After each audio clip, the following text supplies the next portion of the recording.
পিকে tutorial hub চ্যানেলের আরেকটি নতুন ভিডিওয়ে আমার সকল প্রিয় দর্শক এবং ভিউয়ার্স বন্ধুদের স্বাগত জানাই।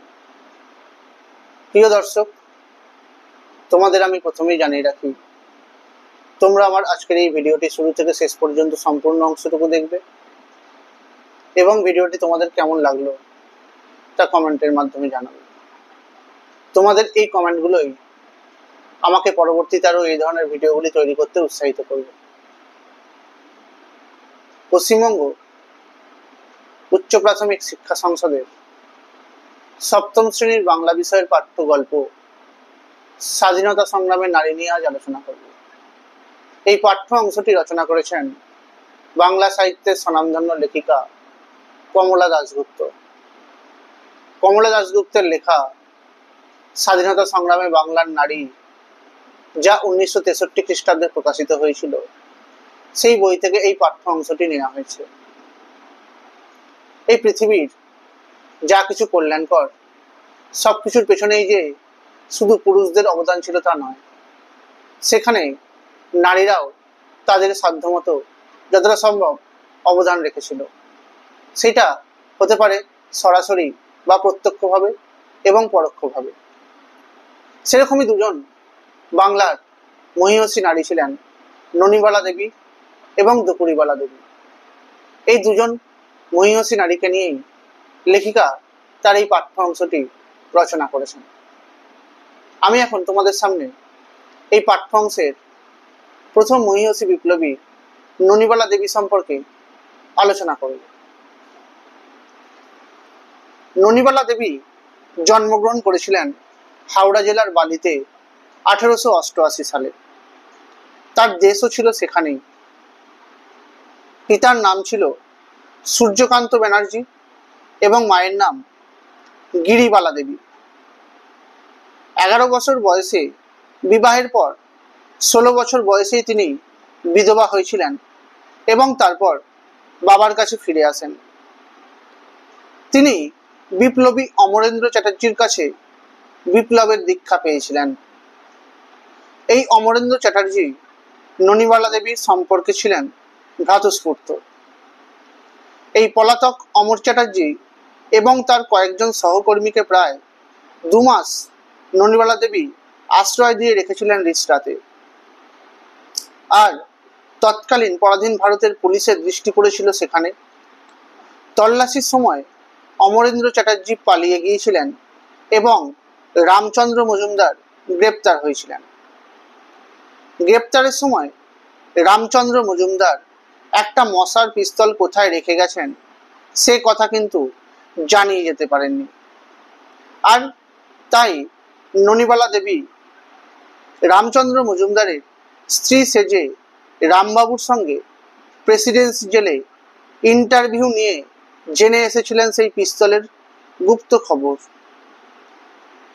তখন অর্থাৎ 1915 সালের যুগ ছিল বাঙালি বিধবাদের পক্ষে এরকম পরের স্ত্রী সেজে জেলে গিয়ে পুলিশের সেই সেন দৃষ্টিকে ফাঁকি দিয়ে কাজ হাসিল করার কথা কেউ কখনো কল্পনাই করতে পারত না। আর পুলিশ তো নয়, এমনকি কোনো সাধারণ মেয়েরাও সেই সাহস পেত না। এই সেন দৃষ্টি শব্দের অর্থ, সেন শব্দের অর্থ বাজ পাখি। বাজ পাখির দৃষ্টি যেমন তীক্ষ্ণ বা প্রখর, সেরকম তৎকালীন পরাধীন ভারতবর্ষে ব্রিটিশ পুলিশদের দৃষ্টি ছিল সেই বাজ পাখির মতো। তাই সেই বাজ পাখির দৃষ্টির সঙ্গে তুলনা করে এই সেন দৃষ্টি শব্দবন্ধটি ব্যবহার করা হয়েছে।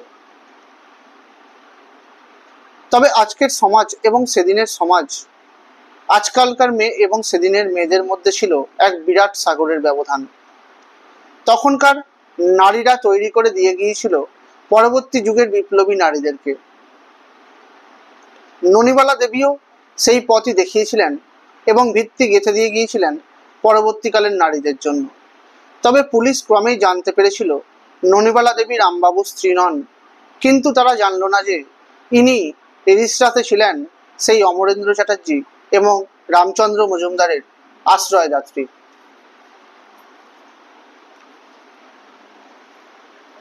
সেপ্টেম্বর মাসের 1915 সালের চন্দননগরে আবার বাড়ি ভাড়া নেওয়া হয়েছিল। রিসরার মতো এই চন্দননগরেও মেয়েরা না থাকলে বাড়ি ভাড়া তখনকার দিনের পাওয়া যেত না। আর সেই সময় ননিবালা দেবী এসেছিলেন গৃহকর্ত্রী বেশে।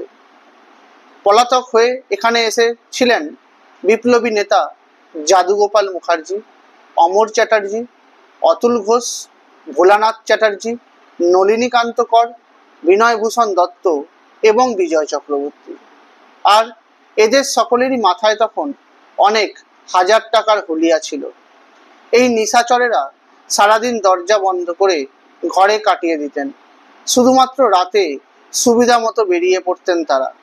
নিষ্ঠুর শিকারীর মতো পুলিশ এসে পড়লেই এই পলাতকেরা নিমেষে অদৃশ্য হয়ে যেতেন, আর পুলিশ হয়রান হয়ে ফিরত। এইভাবেই চন্দননগরের বিভিন্ন স্থানে কয়েকটি বাড়িতে তল্লাশি এবং বিপ্লবীদের নিমেষে পলায়নের পর ননিবালা দেবীকে আর চন্দননগরে রাখা নিরাপদ হলো না। পুলিশ তৎপর হয়ে উঠল তাকে গ্রেপ্তার করার জন্য। ননিবালা দেবী পলাতক হলেন। তার এক বাল্যবন্ধুর দাদা প্রবোধ মিত্র কর্ম উপলক্ষে যাচ্ছিলেন পেশোয়ারে। বাল্যবন্ধু তার দাদাকে অনেক অনুনয় করে রাজি করিয়েছিলেন ননিবালা দেবীকে সঙ্গে নিয়ে যেতে। ননিবালা দেবী পলাতক অবস্থায় তার সঙ্গে পেশোয়ারে গিয়েছিলেন। প্রায় 16-17 দিন পরে পুলিশ সন্ধান পেয়ে যখন ননিবালা দেবীকে গ্রেপ্তার করে পেশোয়ারে গিয়েছিলেন, তখন ননিবালা দেবীর কলেরা চলছিল 3 দিন ধরে। তাই প্রথম দিন বাড়ি ঘিরে রেখে তার পরের দিনে নিয়ে গেল তাকে পুলিশ হাজতে স্ট্রেচারে করে। কয়েকদিন সেখানে রেখে ননিবালা দেবীকে চালান করে দেওয়া হয়েছিল কাশির জেলে, আর তখন তিনি প্রায় সেরে উঠেছিলেন। এই কাশির জেলে আসার কয়েকদিন পরেই প্রতিদিন ননিবালা দেবীকে জেল গেটের অফিসে এনে কাশির ডেপুটি পুলিশ সুপারিনটেন্ডেন্ট জিতেন ব্যানার্জি জেরা করতেন। ননিবালা দেবী তার জেরা করা সব কথাই অস্বীকার করতেন। তিনি বলতেন কাউকেই তিনি চেনেন না, কিছুই তিনি জানেন না। এই কাশির জেল ছিল পুরনো সেকেলের। সেখানে প্রাচীরের বাইরে মাটির নিচে একটা পানিশমেন্ট সেল অর্থাৎ শাস্তি কুঠুরি ছিল, আর তাতে দরজা ছিল একটাই, কিন্তু আলো বাতাস প্রবেশ করার জন্য কোনো জানলা দরজা ছিল না। তাই ব্যর্থকাম জিতেন ব্যানার্জি 3 দিন প্রায় 8 ঘন্টা সময় ধরে ননিবালা দেবীকে ওই আলো বাতাসহীন অন্ধকার সেলে তালাবন্ধ করে আটকে রেখেছিলেন। কবরের মতো সেলে 8 ঘন্টা পরে দেখা গিয়েছিল ননিবালা দেবীর অর্ধমৃত অবস্থা, তবু তার মুখ দিয়ে স্বীকারোক্তি বের করা যাচ্ছিল না। তৃতীয় দিনে বন্ধ রাখলো তাকে 8 ঘন্টারও বেশি, প্রায় 45 মিনিট ধরে। আর তার উদ্দেশ্যই ছিল স্নায়ুর শক্তিকে চূর্ণ করে দেওয়া। সেদিন তালা খুলে দেখা গিয়েছিল ননিবালা দেবী পড়ে আছেন মাটিতে জ্ঞান শূন্য অবস্থায়। আর পুলিশ বাহিনী হাল ছেড়ে দিয়ে ননিবালা দেবীকে কাশি থেকে নিয়ে এসেছিলেন কলকাতার প্রেসিডেন্সি জেলে। সেখানে গিয়ে তিনি খাওয়া বন্ধ করে দিয়েছিলেন। সেখানে আইবি পুলিশের স্পেশাল সুপারিনটেন্ডেন্ট গোল্ডি সাহেব তাকে জেরা করতেন। তিনি বলতেন, আপনাকে এখানেই থাকতে হবে, কি করলে আপনি খাবেন? তখন ননিবালা দেবী বলেছিলেন, যা চাইবো তাই কি করবেন? গোল্ডি সাহেব তার উত্তরে বলেন, হ্যাঁ করব। ননিবালা দেবী বলেছিলেন, তাহলে আমাকে বাগবাজারে রামকৃষ্ণ পরমহংসদেবের স্ত্রীর কাছে গিয়ে রেখে আসুন, তাহলেই খাবো। গোল্ডি সাহেব বলেছিলেন, আপনি তার জন্য একটা দরখাস্ত লিখে দিন। ননিবালা দেবী তা শুনে তখনই দরখাস্ত লিখে দিলেন, আর গোল্ডি সাহেব সেটাকে নিয়ে ছিঁড়ে দলা পাকিয়ে ছেঁড়া কাগজের টুকরির মধ্যে ফেলে দিলেন। আর ঠিক সেই মুহূর্তেই যেন বারুদে আগুন পড়ার মতো অবস্থার সৃষ্টি হলো। আহত ক্ষিপ্ত বাঘের মতো লাফিয়ে উঠে ননিবালা দেবী এক চর বসিয়ে দিলেন গোল্ডি সাহেবের মুখে। দ্বিতীয় চর মারার আগেই অন্য সিআইডি কর্মচারীরা ননিবালা দেবীর সেই উদ্ধত হাতকে চেপে ধরে রাখলো। তারা বললেন, পিসিমা কি করছেন? তখন ননিবালা দেবীর ভিতর থেকে অসীম শক্তি ফিটে বেরিয়ে আসছিল, এমন অবস্থার তৈরি হয়েছিল। তিনি বললেন, যদি ছিঁড়েই ফেলবে তাহলে আমাকে দরখাস্ত লিখতে কেন বলল? আমাদের দেশের মানুষের কোনো মান সম্মান কি থাকতে নেই? ঠিক এইভাবেই 2 বছর বন্দি জীবন কাটিয়ে দিয়েছিলেন ননিবালা দেবী। এরপর অবশেষে 1919 সালের এক প্রাতে ননিবালা দেবীর মুক্তির আদেশ এসেছিল। বাইরে এসে ননিবালা দেবীর মাথা গোঁজারও কোনো স্থান মিলল না। সকলেই সেই সময় পুলিশকে ভয় পেত। তাই বহুদিন ধরে চলেছিল অনেক ওলটপালট এবং ভাঙাগড়া। অবশেষে একটা আধঘুপচি ঘর ভাড়া করে নিজের জীবনের শূন্য সম্বল নিয়ে আত্মীয় স্বজনদের অনাদর এবং লাঞ্ছনা ও দারিদ্র্যের মধ্যেও পরিপূর্ণ গৌরবের মধ্যে দিয়ে স্থির হয়ে কাটিয়ে চলেছিলেন তিনি বছরের পর বছর। অর্থাৎ ননিবালা দেবীর শেষ জীবনটা এরকম একাকিত্বেই কেটেছিল। তাই যে মেঘের আত্মদানের মধ্যে দিয়ে পরবর্তী সময়ে শ্রাবণ বর্ষণের মতো ঝরে পড়েছিল কত অসংখ্য কর্মী এবং তাদের কর্মপ্রেরণা, তাদের সেই অনুপ্রেরণা, সেই মহীয়সী ছিলেন সেই পরিণতি সম্ভবা মেঘ। অর্থাৎ এই যে শেষের এই কথাগুলোর মধ্যে দিয়ে ননিবালা দেবীর ভারতের স্বাধীনতা সংগ্রামে নারীদের যে অবদানের কথা, যে মহানুভবতার কথা, তার কথাই লেখিকা বলতে চাইছেন। আজকে আমি তোমাদের এই ননিবালা দেবীর সম্পর্কে আলোচনা করলাম। এর পরবর্তী ভিডিওয়ে এই পাঠ্যাংশের অপর একজন মহীয়সী বিপ্লবী দুকরিবালা দেবী সম্পর্কে আলোচনা করব।